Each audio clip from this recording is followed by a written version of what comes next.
నమస్తే, నేను Yashoda. Welcome to Pallavi TV. ఈ రోజు మన దేవాలయంలో భాగంగా ఒక అద్భుతమైన ఆలయానికి వచ్చాను.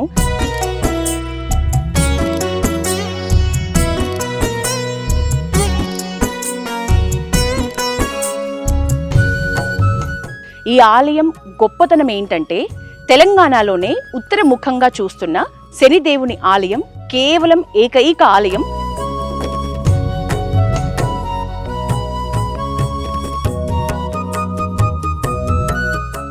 ఈ శనేశ్వర ఆలయం ఇది ఎక్కడుంది అంటే రంగారెడ్డి జిల్లా మోమిన్పేట మండలం ఎన్కతల అనే గ్రామం.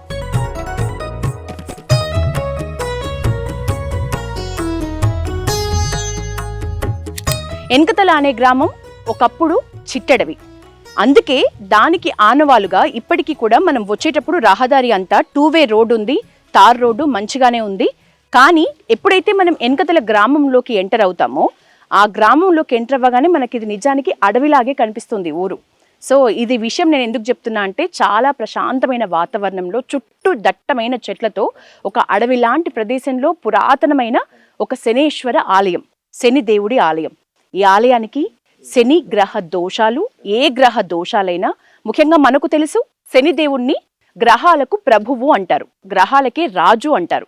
అలాంటి శనిదేవుడి ఆలయానికి మనం వచ్చాం. ఉత్తరముఖంగా చూస్తున్న శనిదేవుని ఆలయం భారతదేశంలోనే అస్సలు లేవు, కేవలం ఇదొక్కటే. అలాగే మన తెలంగాణలో ఉన్న ప్రముఖమైన శనిదేవుని ఆలయం ఇది.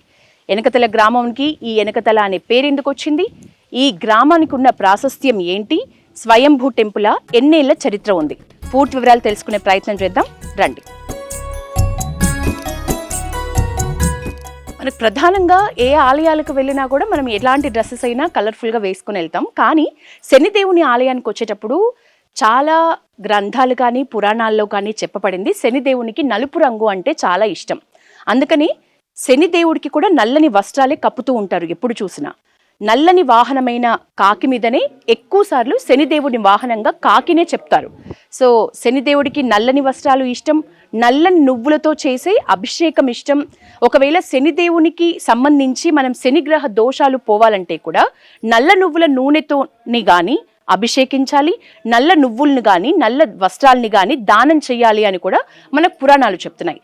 అందుకని నల్లని వస్త్రాలు ధరించి శనివారం రోజైనా లేకపోతే అమావాస్య రోజైనా, ఎందుకంటే శనిదేవుడు పుట్టినది శనివారం అలాగే అమావాస్య కాబట్టి ఆ రోజుల్లో ఈ స్వామివారిని దర్శించుకుంటే చాలా అద్భుతమైన విషయాలు కానీ అద్భుతమైన మంచి పరిస్థితులు కానీ మన జీవితంలో నెలకొంటాయి అని మనకు చాలా పురాణాలు చెప్పాయి.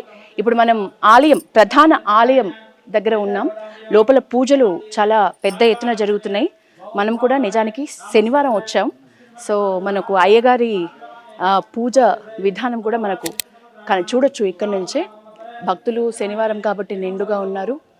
అభిషేకించుకోవాలనుకునే వాళ్ళందరూ కూడా నల్ల నువ్వుల నూనెను తీసుకుని వచ్చి ఇట్లనే విడతల వారీగా స్వామిని అభిషేకిస్తూ ఉంటారు. ఈ శనేశ్వర ఆలయం ఉత్తరముఖంగా చూస్తుంది. నిజానికి శని దేవుడు ఉత్తరముఖంగా చూసే ఆలయాలు లేవు.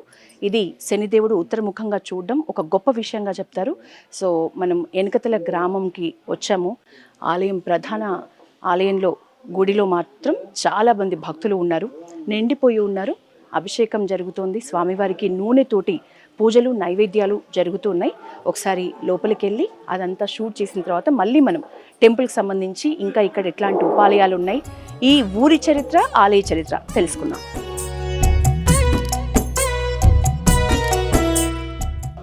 ఓం శనేశ్వరాయ నమః. ముఖ్యంగా శనిదేవుడి మంత్రం చెప్పుకోవాలంటే శ్రీ శనేశ్వరాయ నమః, నీలవర్ణాయ నమః, సూర్యపుత్రాయ నమః, శివప్రియాయ నమః. శనిదేవుడికి శివుడంటే మహాభక్తి. ఎంతో భక్తిభావంతో కొన్నేళ్ల పాటు యోగం పూజలు చేస్తే శనిదేవునికి ఒక వరం ఇచ్చాడు శివుడు, గ్రహాలన్నిటికీ ఆయనను రాజుగా ప్రభువుగా ప్రకటించుకోమని. సో మన నవగ్రహాలకి ప్రభువు అయినటువంటి శనిదేవుడికి మనం ఈరోజు మొక్కబోతున్నాం. మనం శనిదేవుడిని తనివి తీరా గర్భుడి దాకా వెళ్ళి చూడబోతున్నాం. ఈ శనిదేవుడికి నలుపు నీలం ఈ 2 కలర్స్ ఇష్టం. అందుకనే నల్లని వస్త్రాలు కానీ నీలం వస్త్రాలు కానీ ధరించి నల్ల నువ్వుల నూనెను తీసుకొని శనిదేవుడికి ఆలయానికి రావాలి. ఇది ఎనకతల గ్రామం, చాలా బాగుంది. గ్రామం కూడా పచ్చని చెట్లతో.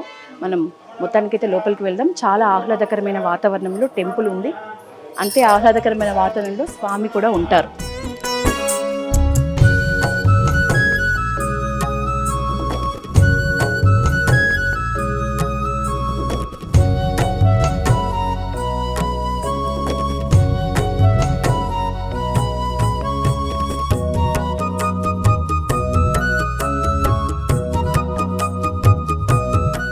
స్వామివారికి పూజలు జరుగుతున్నాయి. చాలామంది అర్చనలు చేపించుకుంటారు గోత్ర నామాలు చెప్పి. సో శనివారం ఎట్లా ఉంటుంది సందడి అనేది మనం ఇక్కడ ప్రస్ఫుటంగా చూడొచ్చు. ఊరి గ్రామ ప్రజలే కాదు, రాష్ట్రం నలుమూలల నుంచి కూడా ఈ శని దేవునికి, ముఖ్యంగా అయ్యప్ప మాల వేసుకున్న కుటుంబాలు, ఎవరైతే మాల వేసుకుంటారో ఆ మాల వేసుకున్న కుటుంబాలు సతీ సమేతంగా పిల్ల పాపలతో ఎక్కువ మంది వస్తున్నారు. అయ్యప్ప మాల వేసే భక్తులు నల్లని వస్త్రాలతో ఉంటారు. అయ్యప్ప భక్తులు అంటే స్వామివారికి చాలా ఇష్టం. అయ్యప్ప భక్తులు కూడా మాల ధారణ సమయంలో ఒక్కసారైనా తప్పకుండా శనిదేవుని దర్శించుకుంటారు. నిజానికి గ్రహ దోషాలు పోవాలని, ఏలినాటి శని పోవాలని చాలామంది పూజలు చేసుకుంటూ ఉంటారు. సో గ్రహాలకే ప్రభువు అయిన శనిదేవుణ్ణి అభిషేకించాలి, మనస్ఫూర్తిగా మొక్కుకోవాలి, శనిదేవుని దర్శనం చేసుకోవాలి అనుకునే భక్తులు తండోపతండాలుగా ఈ ఎనకతల గ్రామానికి వచ్చారు. ఈరోజు శనివారం కాబట్టి మనకు చాలామంది రష్ కనిపిస్తున్నారు. బయట ఉన్నారు, పక్కన ఉన్నారు. ఆలయంలో అయితే తంతులుగా గోత్రనామాలతోటి అర్చనలు చేయించుకుంటున్నారు. ఇంకా మనం చూడొచ్చు హోమం ఇందాకనే జరిగినట్లుంది. చాలా వేడిగా ఉంది, సెగ తెలుస్తోంది. హోమం కూడా అంటే శనిదేవుని ఆలయంలో హోమాలు కూడా జరుగుతున్నాయి. సో హోమాలు, పూజలు, నైవేద్యాలు.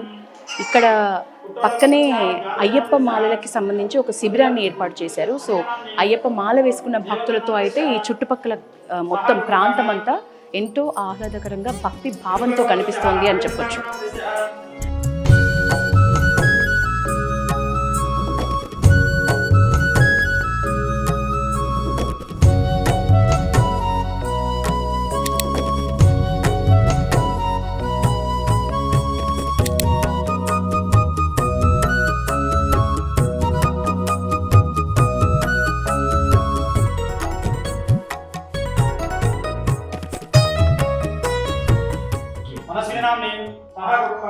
ఆలయంలో స్వామి గర్భగుడిలో హంస వాహనంపై ఉన్నారు. మనకైతే చాలా చోట్ల మనం శనిదేవుడు కాకిపై ఉండడం చెప్తాం, కానీ ఇక్కడ స్థల పురాణం చూస్తే హంస వాహనంపై ఉన్న శనీశ్వరుడు కొలువై ఉన్నాడు. మంచిగా మనకు తెలుసు, నల్లని రాతి రూపంలో ఉంటాడు. ముఖ్యంగా మనకి ఇక్కడ ఒక విషయం చెప్పుకోవాలి. మహారాష్ట్రలో శని సింగనాపూర్ అని శనిదేవుడికి ఒక ప్రత్యేకమైన ఆలయం ఉంది. ఇప్పటికీ కూడా మన భారతదేశంలో శని భగవానుడి ప్రధాన ఆలయంగా మహారాష్ట్రలోని శని సింగనాపూర్ని చెప్తాం. ఆ తర్వాత మనకు తెలంగాణలో, మన తెలుగు రాష్ట్రాలకు సంబంధించి ఒకటే శని దేవుడిగా చెప్తాం మనం. అది బాసరలోని శనీశ్వరుని ఆలయం. కానీ బాసరలో అది ప్రధాన ఆలయం కాదు, సరస్వతి అమ్మవారు ప్రధాన దేవత. అక్కడ ఉపాలయంలో శనిదేవుడు దర్శనమిస్తాడు.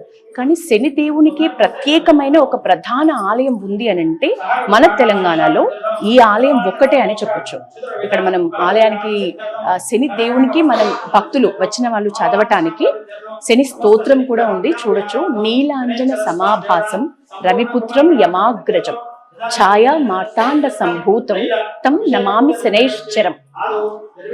స్వామికి మనం నమస్కరిస్తున్నట్లు స్వామిని పొగుడుతూ ఒక మంచి స్తోత్రం ఉంది. సో భక్తి భావంతో ఆలయంలో ఉండాలి. వచ్చిన వాళ్ళందరూ ఫోన్లు, సెల్ఫీలు కాకుండా ఇట్లాంటి స్తోత్రాలు, మంత్రాలు చదువుతూ నిష్ఠతో భగవంతుని ప్రార్థించాలి అని చెప్పడానికి ఇట్లాంటి బోర్డులు, సూచికలు కూడా ఏర్పాటు చేశారు. ఆలయం చాలా బాగుంది, విశాలంగా ఉంది. అంటే హోమాలు, యాగాలు జరిగే అంత విశాలంగా అయితే ఆలయం ఉంది. కాసేపట్లో మనం గర్భగుడిలోని శనిదేవుణ్ణి కూడా చూద్దాం.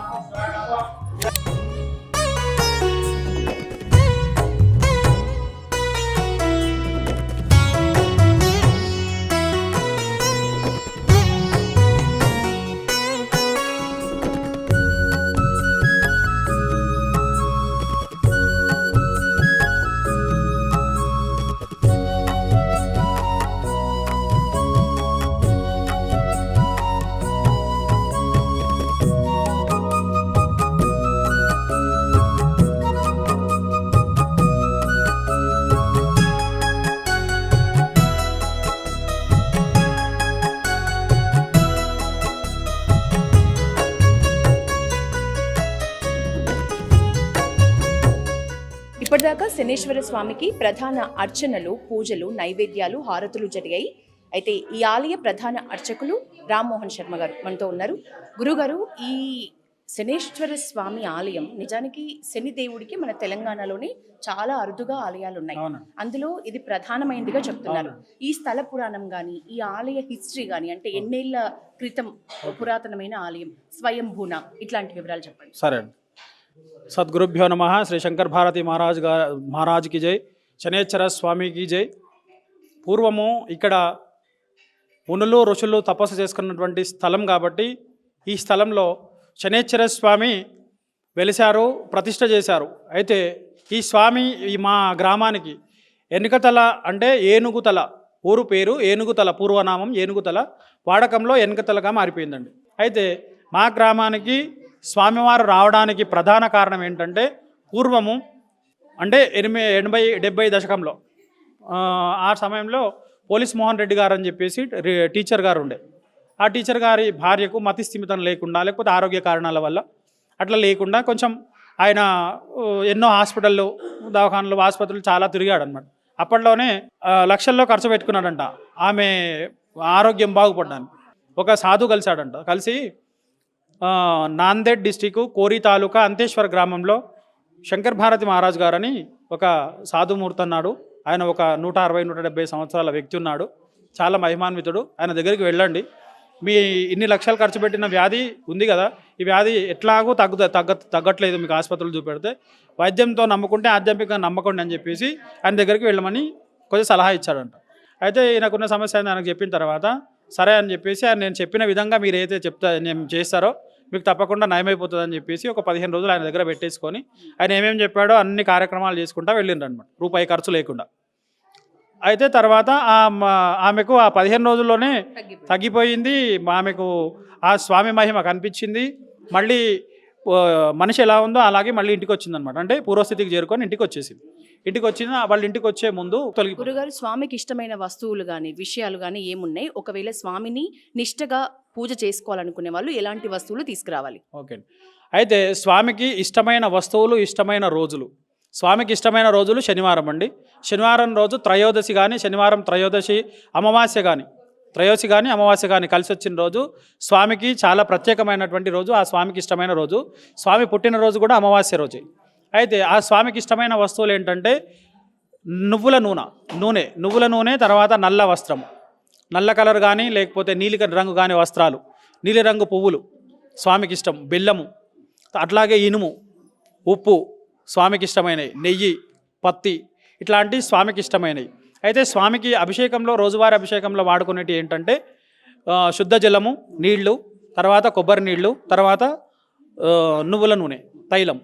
తర్వాత నివేదనకు వాడేది ఏంటంటే నువ్వుల లడ్డూలు కానీ, నువ్వులు కానీ, మంచి నువ్వులు కానీ నివేదనకు స్వామికి ఇష్టం. పళ్ళు కానీ, ఏవైనా పళ్ళు. Thank you so much.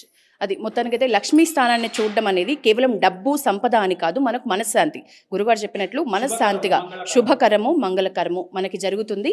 ఎట్లాంటి బాధలు ఉన్నా, ముఖ్యంగా ఈతి బాధలు, శని దోషాలు, ఏలినాటి శని, ఇట్లాంటివి ఎవరున్నా సరే ఈ భగవానుని దర్శించుకుంటే, ఈ ప్రసన్న వదనాన్ని చూసి మనం మనసారా స్వామివారిని వేడుకుంటే మోక్షం తప్పకుండా కలుగుతుంది అని ప్రధాన అర్చకులు చెప్పారు. ఇది మనం ముఖ్యంగా ఈ గుడి చుట్టుపక్కల ఉన్న ఉప ఆలయాల్ని కూడా చూసే ప్రయత్నం చేద్దాం.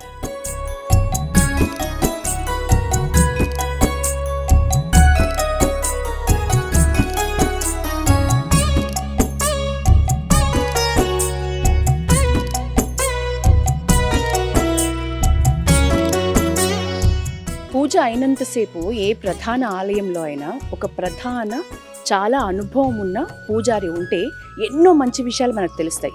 ఇందాక మనం శనేశ్వర ఆలయం లోపల ఉన్నప్పుడు భక్తులకు ఎన్నెన్ని మంచి విషయాలంటే ముఖ్యంగా అనుమానాలు పెట్టుకోవద్దు. శని దేవుడు అనగానే మనకు చాలా అనుమానాలు వస్తాయి. ప్రసాదం ఇంటికి తీసుకువెళ్ళొచ్చా, వెనక్కి తిరిగి చూడొచ్చా, అట్లాంటివన్నిటినీ నివృత్తి చేయడానికి ఎంతో అనుభవం ఉండాలి. సుమారు 30 ఏళ్ల పాటు ఈ పూజా కార్యక్రమాలు, దైవ కైంకర్యాలు చేయటంలో ఎంతో అనుభవం ఉన్న మనతో పాటు మన ప్రధాన అర్చకులు ఎవరైతే ఇప్పుడు రామ్మోహన్ శర్మ గారు ఉన్నారో, వారి తండ్రి గారు జస్ట్ తనకి కాలు బాలేకపోయినా ప్రతి శనివారం భక్తులు ఎక్కువగా వస్తుంటారు కాబట్టి అవసరం పడుతుంది నేను ఉండటమని ఎంతో ఓర్పు చేసుకొని ఓపిక చేసుకొని వచ్చారు. నమస్తే గురుగారు. గురుగారు 30 ఏళ్ళ అనుభవం ఉంది. ఈ ఆలయంకి నిజంగా చాలా గొప్ప పేరుంది. అది ఈ ఆలయం గురించి చెప్పమంటే ఏం చెప్తారు?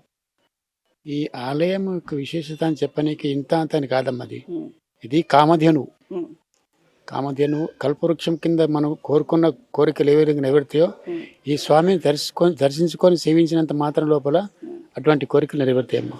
ఇది అనుభవపూర్వకంగా చెప్తున్నాను. ఉమ్, ఆయన అనుగ్రహం ఉన్నంతసేపు కూడా ఉమ్, ఎవరికి ఏమీ కాదు. ఉమ్, ఆయనను ఏమరిచి ఆయనను విననాడితే మాత్రం ఆయన ఏం చేయాలనో చేస్తాడు. ఎన్ని బాధలు పెట్టాలో అని పెట్టడు. అందుకని ఆయనకు భక్తి శ్రద్ధలతోనే అర్చించుకుంటే ఆయన ఉన్నత స్థానాలకు చేర్చుకుంటారు ప్రతి మానవుడిని. అతన్ని నమ్ముకోవాలి. నా నమ్ముకున్న లోపలనే అదంతా ఉంటుంది. అంతటి అమోఘమైనటువంటి శక్తి ఇది. నమ్ముకొని ఉండాలి. నమ్ముకుండాలి, తప్పకుండా నమ్మకంతోనే పని. ఉమ్. లేకుంటే మీకు జరిగిన మంచి అంటే ఏం చెప్తారు? చాలా కాలం ఇందులో దేవుని సన్నిధానంలో ఉన్నారు, దేవుని కైంకర్యాలు చేశారు. అమ్మా, నేను ఇక్కడికి రాకముందు చాలా అదో స్థితిలో ఉంటున్నాను. ఆ పుట్టకు భక్తికరమైనటువంటి పరిస్థితి ఉండేప్పుడు ఏదో శంకర్ భారతి మహారాజ్ గారు ఆయన అనుగ్రహం వల్ల ఇక్కడ స్వామికి సేవించుకోవడానికి అవకాశం కల్పించను. ఆయన కల్పించుకున్న తర్వాతనే నాకు అనుకున్నవి నెరవేరినాయి. ఈ స్వామి అనుగ్రహంతోనే అమ్మాయి పెళ్లి చేసినాను, అబ్బాయి పెళ్లి చేసినాను, మళ్ళీ ఇల్లు కట్టుకున్నాను. మనకు లేదు అనేటువంటి శబ్దం లేదు, ఇంకా రాలేదు ఇంకా మాకు ఇంతవరకు. కానీ కూడబెట్టలేను, నేను ఉన్నంతలో ప్రశాంతంగా కూడబెట్టలేను. కానీ పలానా 10 మంది వస్తున్న వాళ్ళకి భోజనం పెట్టాలని చెప్పంటే ఆ స్వామి ఏర్పాటు చేస్తుంది మాకు. అది నా అనుభవం. అది ఎప్పుడు కూడా ఎవరికి లేదు అనే సమస్య రాలేదు నా పరిస్థితి. ఈ ఎన్కతల గ్రామం ఎటు చూసినా ఒక అడవిని తలపిస్తోంది అనడానికి ఒక ఎగ్జాంపుల్ చూపిస్తా. మనకు వెనక సుమారు 5 దట్టమైన రావి చెట్లు ఉన్నాయి. రావి చెట్లు ఎంత మహావృక్షం, అది ఎట్లా పెరుగుతుంది, ఎట్లా గుబురుగా ఉంటుంది పైనుంచి. ఇదే ఒక పందిరిలాగా మనకి ఈ ఆలయం చుట్టూ ఉంది అని చెప్పడంలో ఎట్లాంటి ఆశ్చర్యం లేదు. 5 రావి చెట్లు మనకి మహారాష్ట్రలో పంచవటి అంటేనే 5 వృక్షాలు గుబురుగా ఉంటాయి. అక్కడ ఏ టైం అంటే మనం మిట్ట మధ్యాహ్నం పోయినా కూడా చెట్లన్నీ మనకు ఒక గొడుగులాగా నీడనిస్తాయి. సేమ్ అదే మాదిరి మళ్ళీ మనకు తెలంగాణ ఎన్కతల గ్రామంలో ఈ 5 రావి చెట్లు మొత్తం చుట్టుపక్కల ప్రాంతాన్నంతా కూడా కప్పబడ్డాయి. ఎక్కడో కొంచెం ఇట్లా వెలుతురు తప్ప ఎంత బాగున్నాయంటే ఇటు 1, ఇక్కడ 2, ఆలయం బ్యాక్ పక్కన ఇటు పక్కన ఇంకొక 3, మొత్తం 5 రావి చెట్లు. చూస్తే మనకి ఒక అడవిలో ఒక పురాతనమైన ఆలయం, చాలా ఎంతో పురాతనమైన పాత ఆలయం, స్వయంభూ ఆలయం అని చెప్పొచ్చు దీన్ని. ఎట్లాంటి ఆశ్చర్యం లేదు, ఎందుకంటే స్వామి స్వయంగా నేను ఇక్కడ ఉన్నానని చెప్పుకొని ఆ స్వామి ప్రతిష్టాపన చేపించుకున్నాడు కాబట్టి స్వయంభూగా కూడా చెప్పొచ్చు. ఆ స్వామి ఆ విషయాన్ని ఆ భక్తుడికి కలలో కనిపించి చెప్పిన తర్వాత ఒక భిక్షాటన చేసేవాడికి ఆ తర్వాత ఇక్కడ స్వామిని ప్రతిష్టాపన జరిగింది. స్థల పురాణమేమో చాలా వందల ఏళ్ల క్రితం నాటిది. కాకపోతే ఆలయం ప్రతిష్టాపన మాత్రం ఈ మధ్య కాలంలో సుమారు ఒక 20-30 సంవత్సరాల క్రితం నుంచే మనకు అందుబాటులో ఉంది. కాకపోతే స్థల పురాణాన్ని చూస్తే మాత్రం వందల ఏళ్ల ఘన చరిత్ర ఉన్న ఆలయం ఇది. చుట్టుపక్కల చాలా ప్లేస్ ఉంది. ప్రధాన టెంపుల్ ఇది. కానీ భజన కార్యక్రమాలు జరుగుతున్నాయి. శనేశ్వర ఆలయంలో శనివారం రోజు వస్తే భజనలు ఎట్లా జరుగుతాయని కూడా మనం చూడొచ్చు. భజన కార్యక్రమాలు అయితే ప్రతి శనివారం కూడా ఈ శని దేవుడి ఆలయంలో అన్నదానం జరుగుతుంది. మరి ఆ అన్నదానంకి ఎంతో మంది భక్తులు తండోపతండాలుగా వస్తున్నారు. వాళ్ళందరికీ సరిపడా భోజన ప్రసాదం, అన్న ప్రసాదం వంట చేసే వాళ్ళు మనతో పాటు రెడ్డి గారు ఉన్నారు. ఏం రెడ్డి మీ పేరు? వెంకటరెడ్డి గారు. ఎన్నేళ్ళు ఉంటాయి మీకు? నేను 48 సంవత్సరం. నా డేట్ ఆఫ్ బర్త్ 1948. చాలా ఏళ్ళు ఉన్నాయి. ఎంతమందికి అంటే సుమారు మీరు వండిన వాళ్ళకి ఎంతమంది, ఎక్కువ మందికి ఒకవేళ వండిన దానికంటే ఎక్కువ మంది వచ్చింది అనుకోండి, మరి ఎట్లా అప్పుడు మళ్ళీ పెడతాం. ఏమేం చేస్తారు శనివారం అన్నప్రసాదం? ఒక కూరగాయ, సాంబారు, అన్నం అన్నం, కూరగాయ, సాంబారు, అన్నం. ఎన్నేళ్ల నుంచి మీరు ఈ వంట చేస్తున్నారు? 35-36 ఏళ్ళు. 36 ఏండ్ల నుంచి. సో 36 ఏండ్ల క్రితము ఈ ఆలయానికి వచ్చే భక్తులు, ఇప్పుడు వస్తున్న భక్తులు సమానంగా ఉన్నారా, ఎక్కువైండ్రా? జర ఎక్కువనే వస్తుంది. ఎక్కువనే వస్తుంది. శనివారం రోజు ఎక్కువ వస్తారా? శనివారం రోజు ఎక్కువ వస్తుంది. మీరు ఇక్కడే ఉంటారా? ఊళ్ళోకి వస్తానమ్మా. ఓకే, లోకల్లో ఊర్లో ఉంటారు. లోకల్. ఇప్పుడు ఇన్నేళ్ల నుంచి ఇక్కడ భక్తులకి వంట వండుతున్నారు, వాళ్ళకి మంచి కడుపు నింపుతున్నారు, రుచికరంగా వండి ఆకలితో ఉన్న భక్తులకి మంచిగా అన్న ప్రసాదం ఇస్తున్నారు. ఎట్లా అనిపిస్తుంది మీకు? ఇన్నేళ్ల నుంచి ఒకటే పని కదా, బోర్ రాదా? నాకేం బోర్ రాదమ్మా. నాకు ఇంకా జ్వరం రాలేదు, ఏం రాలేదు, కాళ్ళు నొప్పులు లేవు, ఏ నొప్పులు లేవు. జ్వరం నెచ్చిన వస్తున్నా కానీ మళ్ళీ శనివారం మా స్కూల్ని 4 గంటలకు లేస్తా, హుషారు అయిపోతా అంతే. మరి అన్న ప్రసాదం అంటే అది ఉచితంగా పంపిణీ చేసేదే. మరి మీకు మీ పొట్టకూటికి మీకు ఏంటి, ఎట్లొస్తుంది? మా కొట్టపూర్తి భక్తులు ఇస్తారమ్మా. ఈ గుడి నుంచి కూడా ఈ రోజు 500 ఇస్తారు. ప్రశాంతంగా ఉందా? ప్రశాంతంగా. ఈ టెంపుల్ లో మీకు ఇష్టమైంది, ఈ ఆలయంలో మీకు ఇష్టమైందంటే ఏం చెప్తారు రెడ్డి గారు? మేమా ఇక్కడ అందరికి మంచిగా జరుగుతుందమ్మా. ఇది మహారాజు గారు ఆ హంసవాహనం మీద పెట్టిండు, జ్ఞానేశ్వర్ మహారాజు గారు. అయితే దీనికి మహారాజు ఏం చెప్తుండే, ఈడ ఏది అనుకున్నది అయితే జరుగుతుంది అంటని చెప్పిండు. అంతే, మీరు ఏం రాదు, మీకు మంచి ఉంటావు నువ్వు అంటని చెప్పి. మీకైతే మంచిగా అనిపిస్తుంది కదా? మంచిగా అనిపిస్తున్నది. అదృష్టవంతులు. స్వామి కృప మీకు ఇట్లనే ఉండాలని కోరుకుంటున్నాం మేము కూడా. కానీ ఈ శనేశ్వర ఆలయంలో వంట వృత్తిలో సుమారు 30 ఏళ్ల పాటు నిర్విరామంగా ఈయన చేతుల మీదగానే వంట జరుగుతోంది. ఒక అన్నము, అలాగే సాంబారు, ఏదైనా కూరగాయతో వచ్చిన భక్తులందరికీ కూడా అన్న ప్రసాదాన్ని వడ్డిస్తున్నారు. చాలా గొప్ప కార్యం, గొప్ప మనిషి అని చెప్పుకోవచ్చు మనం రెడ్డి గారిని. ఆయన చెప్తున్న విషయం అయితే, ఇంట్లో అసలు ఉండబుద్ధి కాదు, నాకు ఇప్పటి వరకు ఏ రోగాలు లేవు, ఇక్కడ ఉండే ఈ ప్రశాంతమైన జీవితం వల్లే నాకు రోగాలు రాకుండా ఉన్నాయి, నేను ప్రశాంతంగా ఇన్నేళ్ల పాటు జీవించగలుగుతున్నా అని ఒక ఆత్మ సంతృప్తి అంటారు కదా, ఆ నిండుగా ఆత్మ సంతృప్తి ఆయనలో కనిపిస్తుంది. వచ్చిన వాళ్ళు ఏమైనా ఇస్తే తీసుకోవడం తప్ప ఆయనకైనా అడిగేటట్టు కూడా లేరు మనిషి. ఎంతో మంచిగా అనిపించింది మాట్లాడితే. ఇతల గ్రామంలో ఉన్న శనేశ్వర ఆలయానికి వచ్చిన భక్తులతో మాట్లాడదాం. ఎక్కడి నుంచి వచ్చారు సార్? మేము హైదరాబాద్ నుంచి వచ్చాము. హైదరాబాద్ నుంచి. ఎట్లా తెలుసు మీకు ఈ శని దేవుని గురించి? జస్ట్ ఆన్లైన్ లో చెక్ చేసి వచ్చాము. ఆన్లైన్ లో. ఎట్లా అనిపించింది టెంపుల్? బాగుందండి, చాలా అయితే బాగుంది. శని దేవుడి టెంపుల్స్ మనకు తెలంగాణలో కాదు, అసలు నిజానికి భారతదేశంలోనే తక్కువ. అవును. సో మనకి ఇక్కడ ఉత్తర ముఖంగా చూస్తున్న శని దేవుడు ఉన్నారట. సో టెంపుల్ గొప్పదనం గాని, ఈ స్థలం ఇక్కడ ఇంత విశాలంగా ఉండటం గాని, ముఖ్యంగా పచ్చని ప్రకృతిలో చూస్తున్నాం కదా, ఎక్కడ చూసినా చెట్లు. అసలు ఇట్లాంటి టెంపుల్స్ మనకి సిటీలో కనబడాయండి. మీకు ఇవాళ ఏమనిపించింది? చాలా బాగుంది. ఫస్ట్ టైం వచ్చినారు కదా? ఫస్ట్ టైం వచ్చాము, చాలా బాగుంది. ఎంత అంటే మీకు వచ్చేటప్పుడు రోడ్ గానీ వే గానీ ఏమైనా ఇబ్బందికరంగా అనిపించింది? రోడ్ కొంచెం బాగాలేదండి మధ్యలో, బట్ అదర్వైజ్ బాగుంది, అంతా ఓకే. టెంపుల్ లో ఇంకేమైనా ఉంటే బాగుండు అనిపించిందా? ప్రస్తుతం అయితే ఇది బాగుంది, ఎందుకంటే మేము ఫస్ట్ టైం వచ్చాం కనుక ఇట్స్ ఓకే. అంటే సిటీలో కంపేర్ చేసుకుంటే కొంచెం అవుట్స్కట్ లో ఉంది, చాలా పచ్చదనం ఉంది, ప్లేస్ కూడా చాలా విస్తరించి ఉంది కనుక చాలా బాగుంది. ఎస్, మనతో మరికొంతమంది భక్తులు ఉన్నారు, మాట్లాడిద్దాం. ఎక్కడి నుంచి వచ్చారండి? వికారాబాద్. ఎట్లా తెలుసు ఈ ఆలయం గురించి? అంటే పేరెంట్స్ చెప్తుంటారు అన్నమాట, వాళ్ళు శనేశ్వర గుడి వాళ్ళు వస్తూ ఉంటారా? వాళ్ళు ఎన్ని ఇయర్స్ నుంచి వస్తున్నారు? వాళ్ళు చాలా 10-15-20 ఇయర్స్ నుంచి వస్తుంటారు. శనిదేవుడి టెంపుల్స్ ఇంతకు ముందు మీరు ఇంకేమైనా టెంపుల్స్ వెళ్ళిండ్రా శనిదేవుడివి? అక్కడ షిరిడి వెళ్ళినప్పుడు శని సింగపూర్, అక్కడ మళ్ళీ ఇక్కడ లోకల్ మాత్రం ఇది ఒకటే ఉంది మేడం. శని సింగనాపూర్ వెళ్ళినప్పుడు అది ఓన్లీ శని దేవుడికి దక్షిణ ముఖంగా చూస్తాడంట ఎక్కడైనా. ఇది ఉత్తర ముఖంగా చూస్తున్న శని దేవుడు అని మీకు తెలుసా? అవును మేడం, తెలుసా? పేరెంట్స్ చెప్తుంటారు, వెళ్ళమని చెప్తుంటారు, వాళ్ళకి మంచిగా అయింది, ఏమైనా కోరుకుంటే మీకు కూడా మంచిగా అవుతుంది, వెళ్ళండి అని చెప్పి చెప్పారు. ఎట్లా అనిపించింది మొత్తం చుట్టూ? మీరు ఫస్ట్ టైం వచ్చినారు కదా? లేదు మేడం, ఆల్రెడీ 2-3 టైమ్స్ వచ్చాను. ఒకలే వచ్చిండ్రా? లేదు మేడం, మా ఫ్యామిలీతో వచ్చాను. ఎట్లా అనిపిస్తుంటది ఇక్కడికి వచ్చినప్పుడల్లా? ఇక్కడికి వచ్చినప్పుడు ప్రశాంతంగా అనిపిస్తుంది మేడం, చెట్లు అంటే మొత్తం మంచిగా అనిపిస్తుంది ఎన్వైరన్మెంట్. పీస్ గా ఎక్కడన్నా సరే సిటీలో ఉన్నప్పుడు ట్రాఫిక్ సౌండ్ అవన్నీ ఉన్నాయి, ఇక్కడ పీస్ గా లొకాలిటీ మంచిగా ఉంటుంది మేడం.